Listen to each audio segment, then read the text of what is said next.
Om Namo Bhagavate Vasudevaya.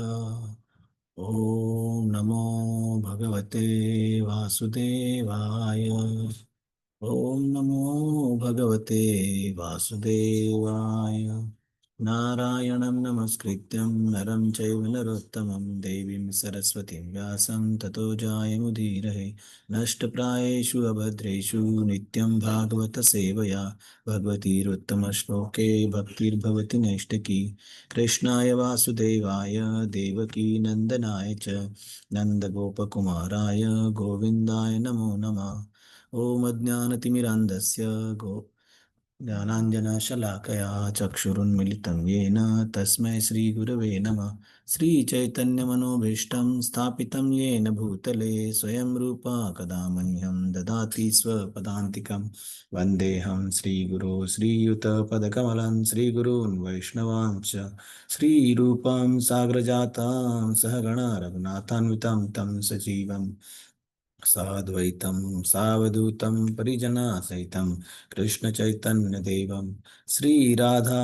कृष्णपदान् सहगणा Lalita श्रीविशाखान्वितांश्च नमा ॐ विष्णुपदाय कृष्णप्रेष्ठाय भूतले श्रीमते भक्तिवेदान्त स्वामी निति नामिने नमस्ते सरस्वती देवे गौरवाणी प्रचारिणे निर्विशेष शून्यवादी पाश्चात्यदेशतारिणे नमो महावदान्याय कृष्ण प्रेम प्रदायते कृष्णाय कृष्ण चैतन्य नामने गौरत्विषे नमः हे कृष्ण करुणा सिंधु दीनबंधु जगतपते गोपेश गोपिका कांत राधा कांत नमस्ते तप्त कांचन गौरांगी राधे वृंदावनेश्वरी वृषभानुसुते देवी प्रणमामि हरिप्रिये वाञ्छाकल्पतरुभ्यश्च कृपा सिन्धुभ्य एव च पतितानां पावनेभ्यो वैष्णवेभ्यो नमो नमः जय श्री कृष्ण चैतन्य प्रभु नित्यानंद श्री अद्वैत गदाधर श्रीवास आदि गौर भक्तवृंद हरे Krishna Krishna Krishna Hare Hare Hare Ram Ram Ram Hare Hare Hare Krishna. So we are reading from Śrīmad Bhāgavatam, Canto 4, chapter number 7, the sacrifice performed by Dakṣa. Now we'll read verse number 10th. Tada vrushadhwaj dvesha kali kalikat kalitatma prajapatiha shivavalokadbhavat charadhrada ivamalaha. Yes, translation. At the time when Daksha saw Lord Shiva, who rides upon a bull, his heart, which was polluted by envy of Lord Shiva, was immediately cleansed, just as the water in a lake is cleansed by autumn rains. Purport. Here is an example of why Lord Shiva is called auspicious. If anyone sees Lord Shiva with devotion and reverence, his heart is immediately cleansed. King Daksha was polluted by envy of Lord Shiva, and yet, by seeing him with a little love and devotion, his heart immediately became cleansed. In the rainy season, the reservoirs of water become dirty and muddy, but as soon as the autumn rain comes, all the water immediately becomes clear and transparent. Similarly, although Daksha's heart was impure because of his having slandered Lord Shiva, for which he was severely punished, Daksha now came to consciousness, and just by seeing Lord Shiva with veneration and respect, he became immediately purified. Hare Krishna. Yes. Now, after punishment, when Daksha saw Lord Shiva, who rides upon a bull, his heart, which was polluted by envy of Lord Shiva, was immediately clean. Here in purport, Prabhupada gives one wonderful comparison with the example of the lake water, which in the rainy season, the reservoir of the water become dirty and muddy after the rain falls. But as soon as autumn rain comes, all the water immediately becomes clear and transparent. Like that, Daksha's heart now after punishment. Before that, Daksha's heart was in envy of the Lord Shiva, towards Lord Shiva. But now he came to his consciousness, and by just seeing Lord Shiva with respect and veneration, he became immediately purified. Yes, now we'll go to the next verse. भवस्तवाय कृतिधीर्ना शक्नोद नुरगतः औत्कण्ठ्याद्बाष्पकलया सम्परेतां सुतां स्मरन्. Yes, translation. King Daksha wanted to offer prayers to Lord Shiva, but as he remembered the ill fated death of his daughter Satī, his eyes filled with tears, and in bereavement his voice choked up, and he could not say anything. Hare Krishna. Yes, now he wanted to offer some prayers to Lord Shiva, but as soon as he know that death of his daughter Sati, so his eyes filled with the tears, his voice choked up. That's why he couldn't say anything. Go to the next verse. कृच्छ्रस्तभ्य च मनः प्रेमविह्वलितसुधीः शशंस निर्व्यलीकेन भावेनेशं Prajapati. This translation. At this At this time, King time, Daksha, go ahead, go ahead. at this time, King Daksha, affected by love and affection, was very much awakened to his real senses. With great endeavor, he pacified his mind, checked his feelings, and with pure consciousness began to offer prayers to Lord Shiva.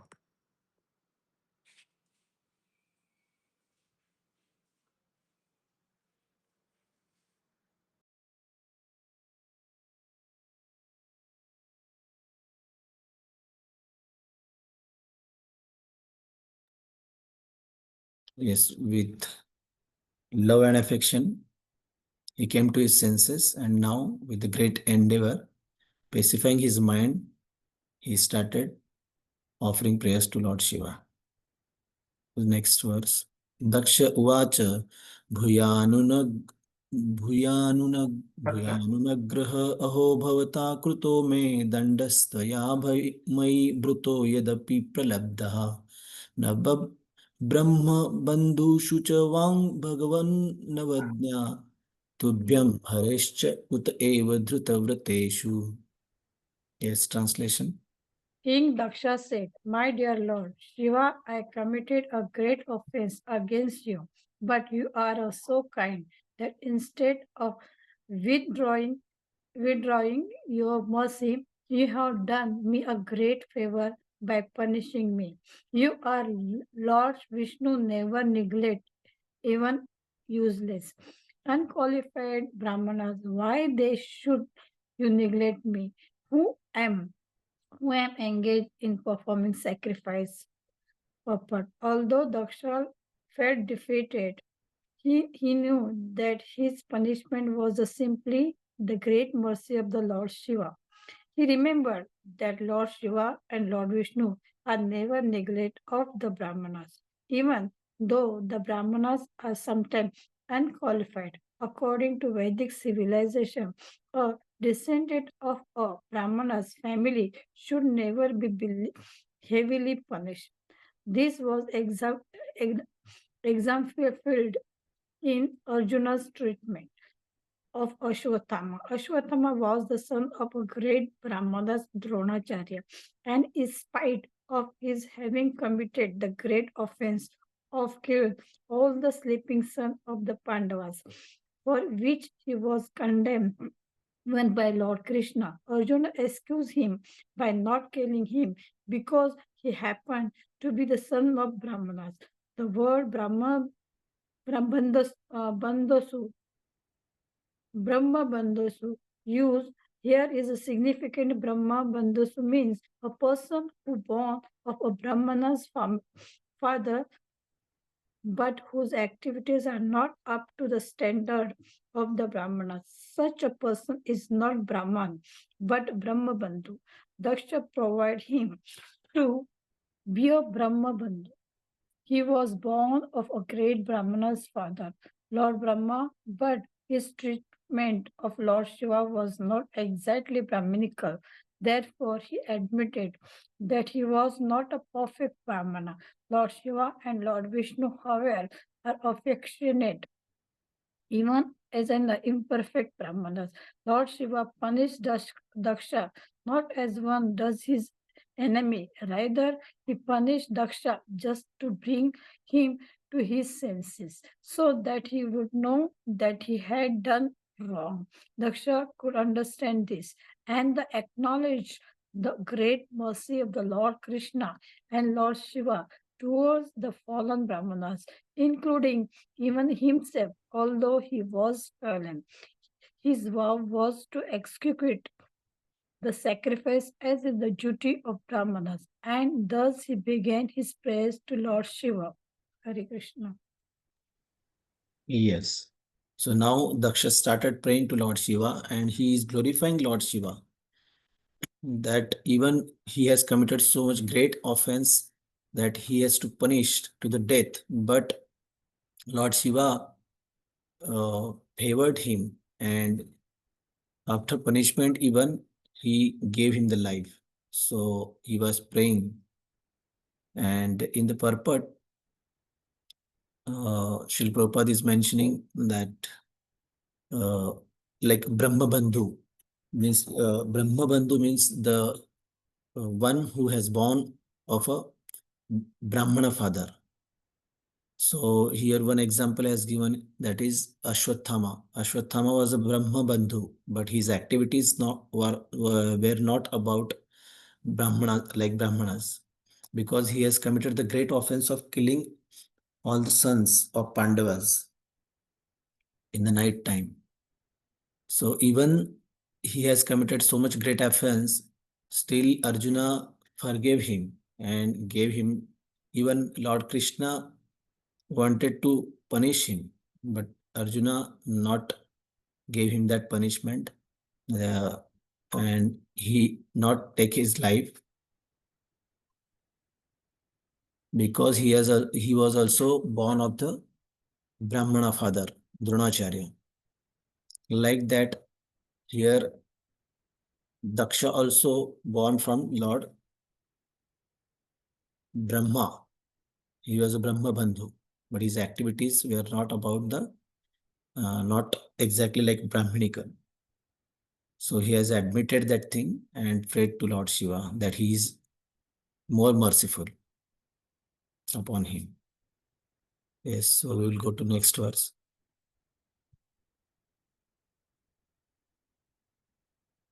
विद्यातपोव्रतधरान् मुखतः स्म विप्रान् ब्रह्मात्मतत्त्वम् अवितुं प्रथमं त्वम् अश्रक तद्ब्रह्मन् परं सर्व विपस्तुपासि पालः पशून् इव विभो प्रगृहीत दण्डः.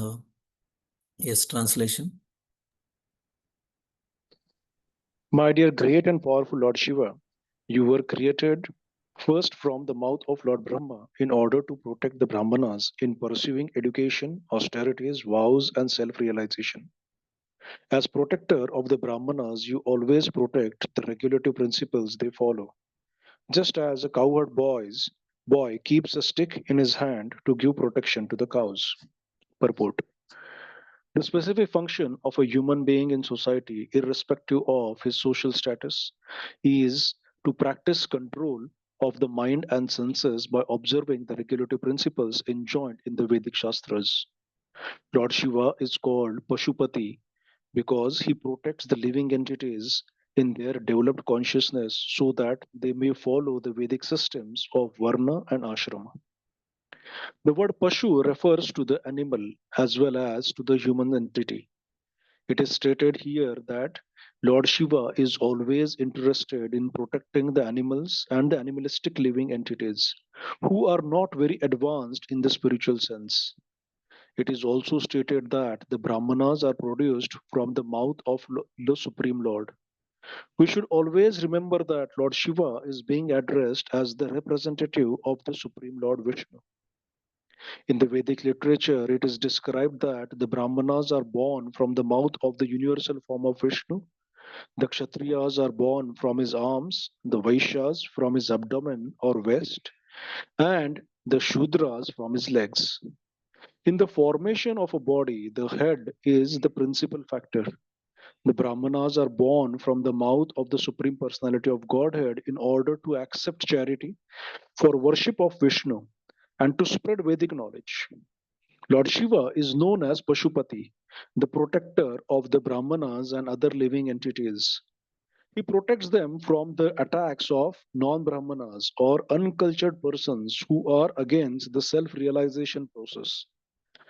Another feature of this word is that persons who are simply attached to the ritualistic portion of the Vedas and do not understand the situation of the Supreme Personality of Godhead are not any more advanced than animals. In the beginning of Śrīmad Bhāgavatam, it is confirmed that even though one performs the rituals of the Vedas, if it does not develop a sense of Krishna consciousness, then all his labor in performing Vedic rituals is considered to be simply a waste of time. Lord Shiva's aim in destroying the Dakṣa yajña was to punish Dakṣa because by neglecting him, that is Lord Shiva, Dakṣa was committing a great offense.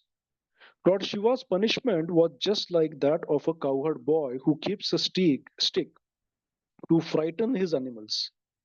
It is commonly said that to give protection to animals, a stick is needed because animals cannot reason and argue.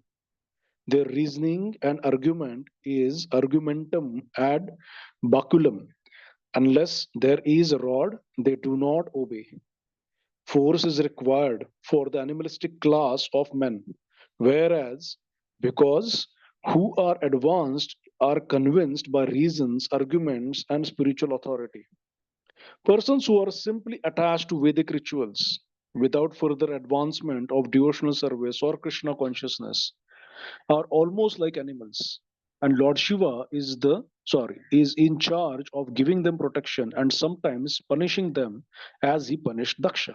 Hare Krishna. Yes.